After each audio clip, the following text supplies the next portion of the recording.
What up, YouTube? It's Samuel, your Sassus Moonpan Christ, coming with you to Gray Flames. And today, gonna be bringing some astronomical wisdom today. Or scientific astronomical wisdom today. And you're probably sitting there saying, bitch, astronomy? Wait, I fucked up. Man, I fucked up. Astrological. Damn, man. I fucked it up. I'm taking an astronomy class at my university. That's probably why I said astronomy anyways. Oh, it's just been in my brain now. It's funny because I went to class and as I started taking the astronomy test or class, I kept calling it astrology just because it rolls off my tongue that way. Shit, now I just did it backwards. But, okay, yeah. Coming with you, the Gray Flames, and I'm bringing some astrological knowledge today. Shit. Scientific astrological knowledge. And so you're probably saying or thinking, if you're a jank-ass person, or even if you're a little bit rational and you're not super buy into things right away, like a lot of people in the astronomy community or astrology community do. But you're probably sitting there thinking that astrology is not a science because there is no scientific data or experiments to prove astrology, which is complete bullshit.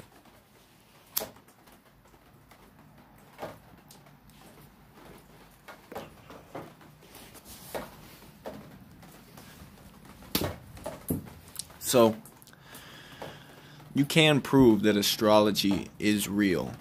Scientifically, it's very fucking easy. It's very, very, very easy. Now, what's not easy is proving that, say, Aquarius, the constellation Aquarius, has the qualities that typical astrology attributes to Aquarius.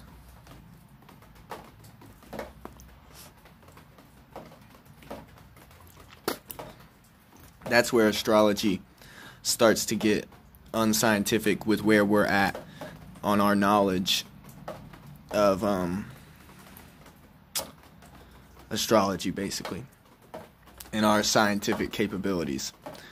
But there is one major proof that astrology is real. The stars and planets do affect us. 100% absolutely certain they affect us. There is 0% that they don't affect you. 0. And see, here's why.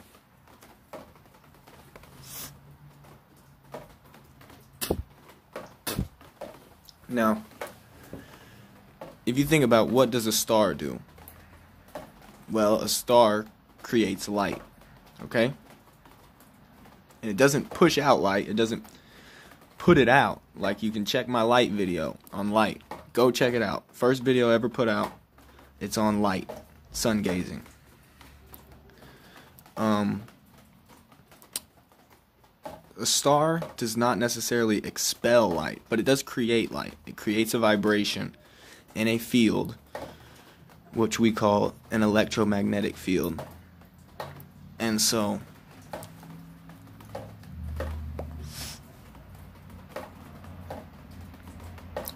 if you look at the drawing that I made on that video of light, like what a wavelength of light is, if you didn't and you don't feel like clicking on my other video, go look up what a wave of light looks like.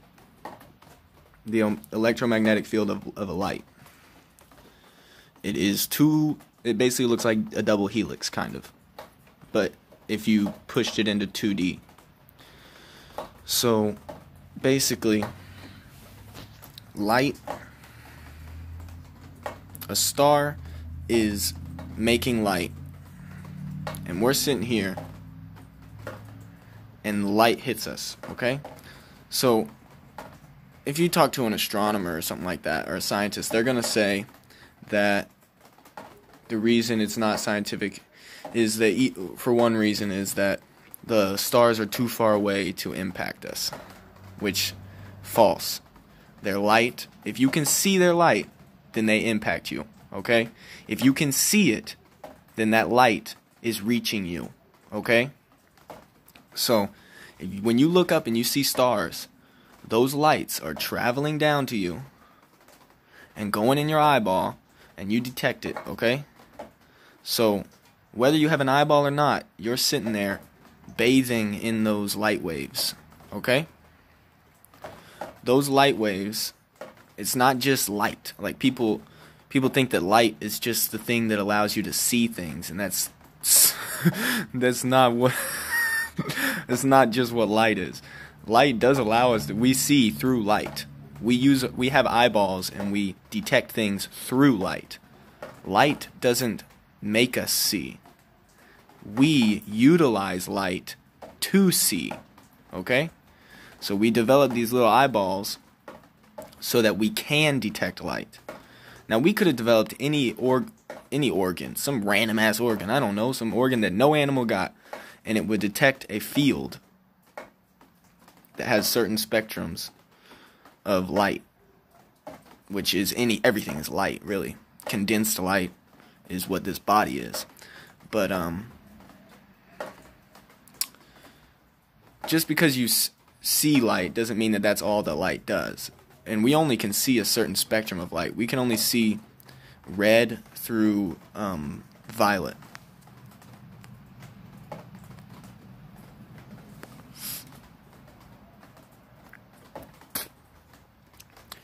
And so there's different types of light. There's red light, there's green light, there's blue light, there's violet light, there's orange light, there's ultraviolet light, there's infrared light. Those are ultraviolet and infrared are lights that we don't have an organ to be able to see. But there are animals that have organs that can see those lights.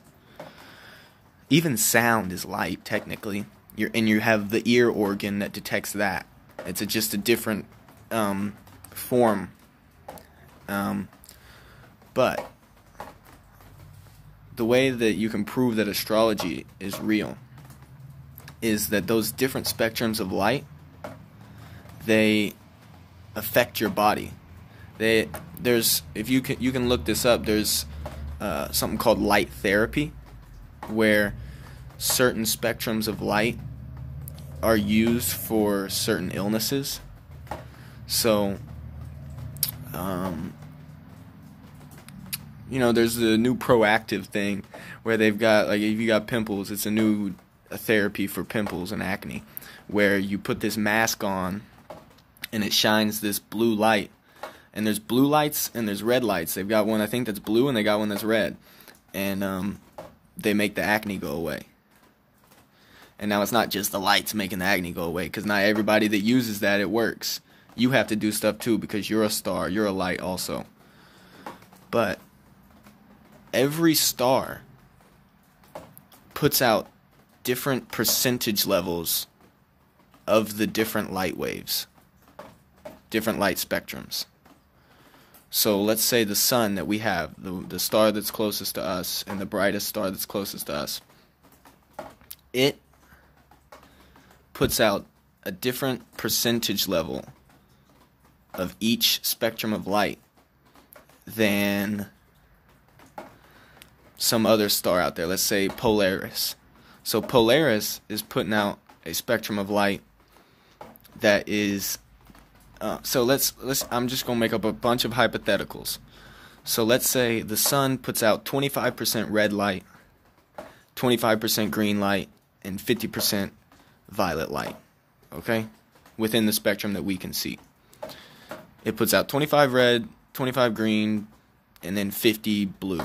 Okay? Now let's say that Polaris puts out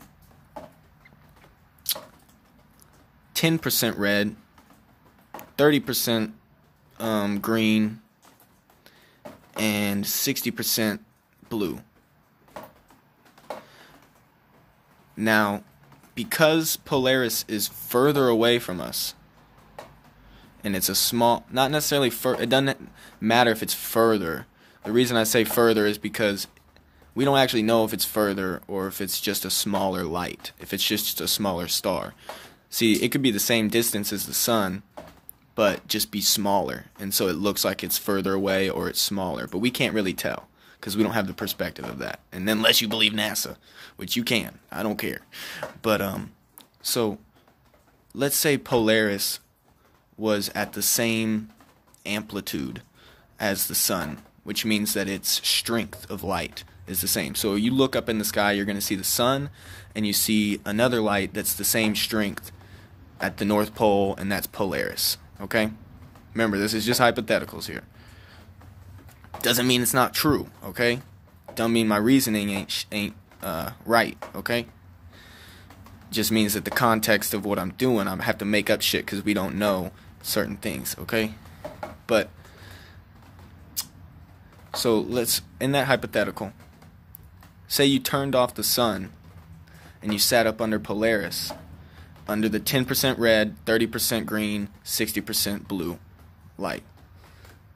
You would feel different than if you turned off Polaris and the sun was going with its 25% red, 25% green, 50% blue. Because each of those spectrums of light, they have different effects on the body. Red light has been shown to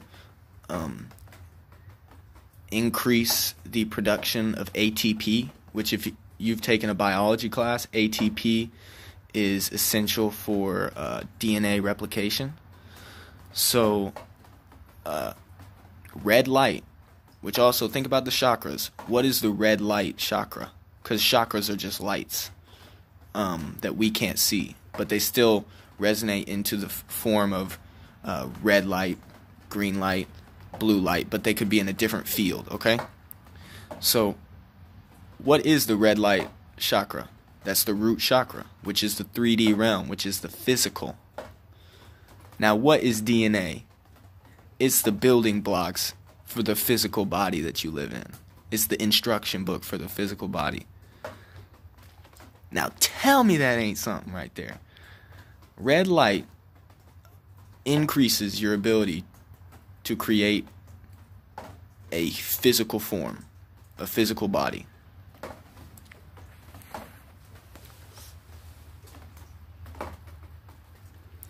Blue light, and it also, red light also gets you into it affects, all light affects your circadian rhythm, but red light increases your likelihood of going to sleep. It makes you more tired. Blue light, now what is blue? What blue light is, what chakra is blue light? You've got the throat and you've got the third eye. Those lights and those chakras are thoughts, all those mentalities that you have. So blue light increases wakefulness. They found that blue light increases wakefulness. So red light makes you want to go to sleep. Blue light increases wakefulness. They've also found that green light, which green light is the heart. Or chakra is the green light. It's the heart. The heart is the green chakra. And green light has been found to decrease depression. And if you really look at what depression is, a lot of it stems from not having love in your life, whether that's receiving or giving. But green light, it increases or it decreases depression. So though that in itself, these light spectrum, whether you believe in chakras or none of that shit, don't fucking matter. I'm just saying that for people who do believe in chakras, so show you how it correlates even more. But it doesn't matter if you believe in chakras or not. Even though chakras have been proven, you can look up the electromagnetic field of a heart. That's a chakra, okay? That's a chakra, okay? It's a torus field, an electromagnetic field of an organ. Every organ has an electromagnetic field. That's what the fucking electron is. Every atom has electrons up around it. That's an electromagnetic field. But the simple fact that if I sit up under red light, if I go into a closet and I have a light that only puts out red light, and I lay up under that red light,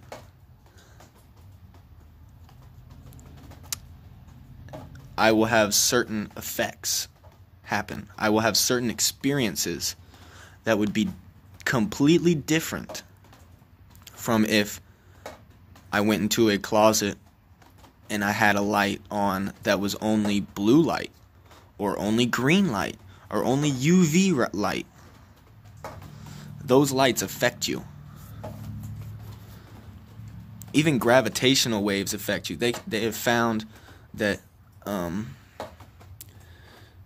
gravitational waves from the planets are, they still reach us, they hit us. They might be very light in their load, in their potency, because the light isn't as strong as, say, the sun, or other things, other vibrations that are going on down here. But they do affect you. That is a fact. They affect you. And that's why I said we do know that astrology is a science.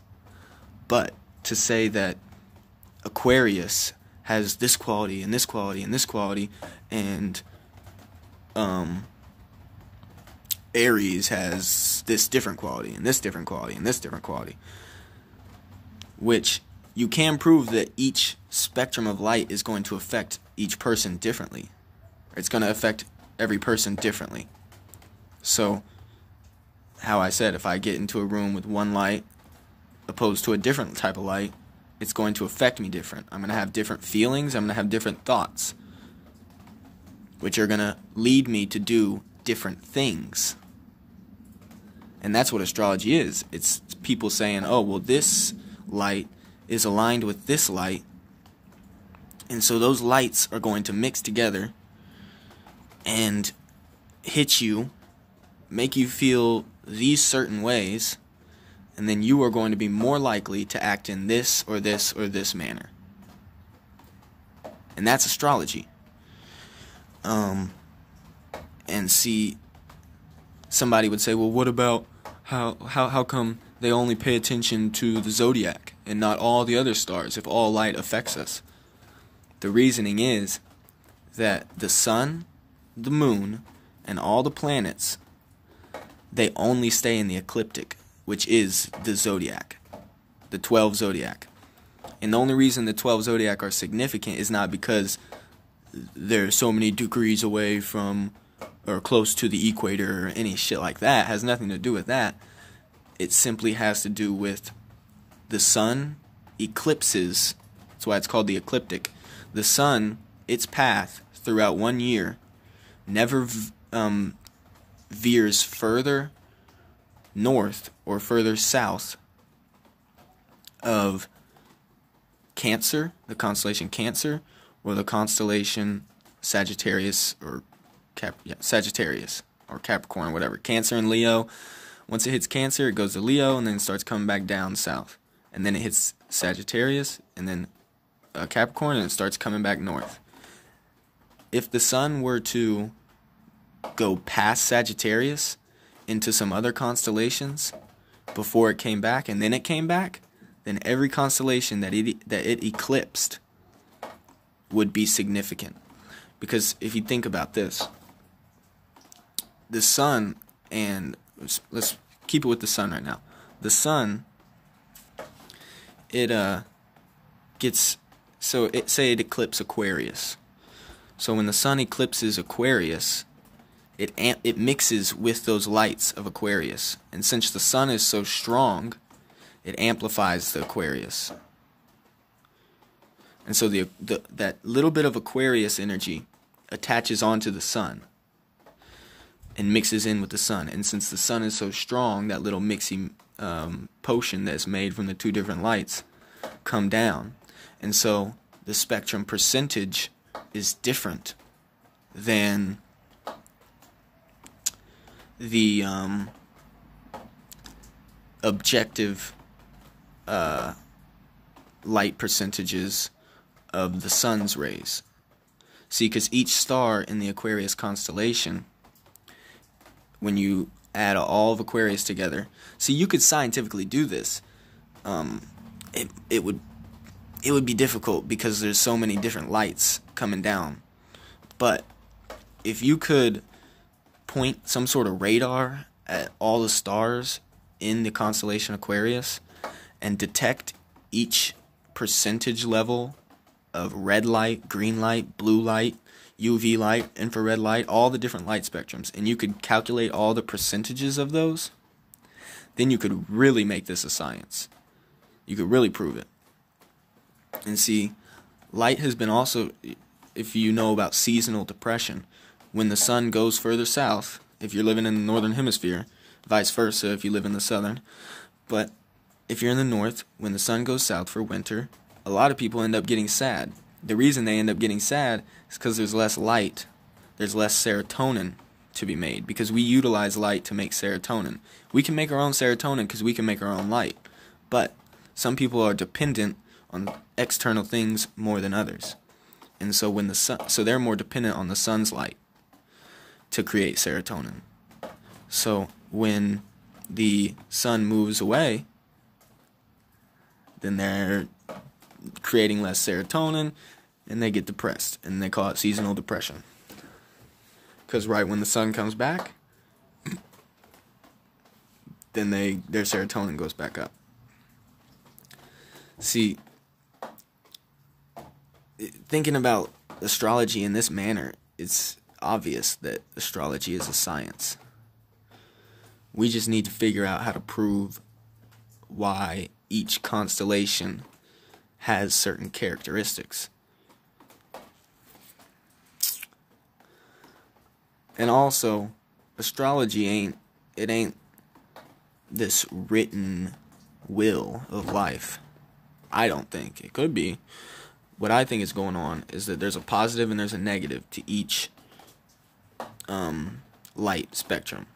You see, within the serotonin system, you can create serotonin, which is a good chemical. You want that neurotransmitter.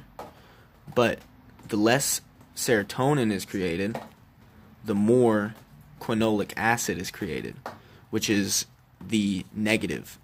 So say serotonin is yin, then quinolic acid is yang, and quinolic acid is poisonous, yet we create it. So when you're on the negative side, you can be on the negative side or you can be on the positive side.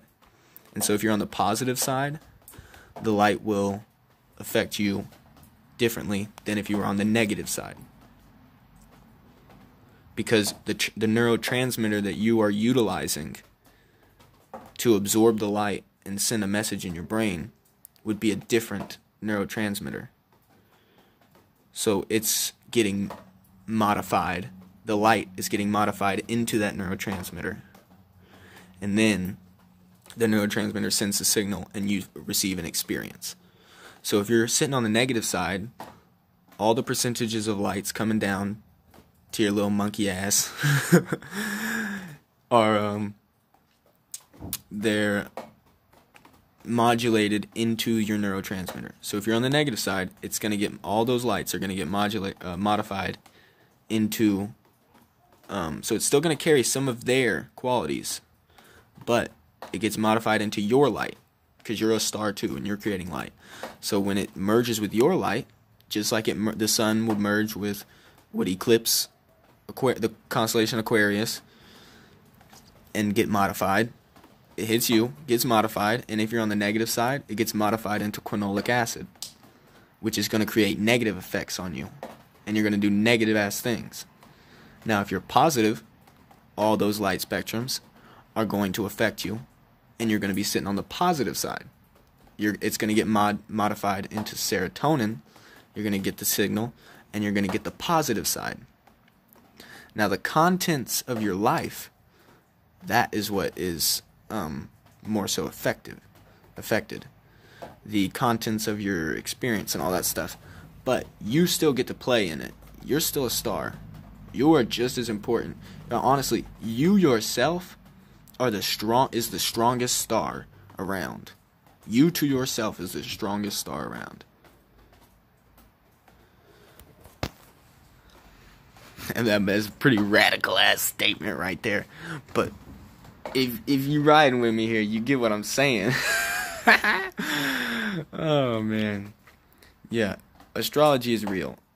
All the light waves are, each star contains different light waves. And they affect you differently. But don't forget your ass is a star. And you got astrological qualities. Shit. Alright. Peace. If I find more on this shit, I'll do another video on it.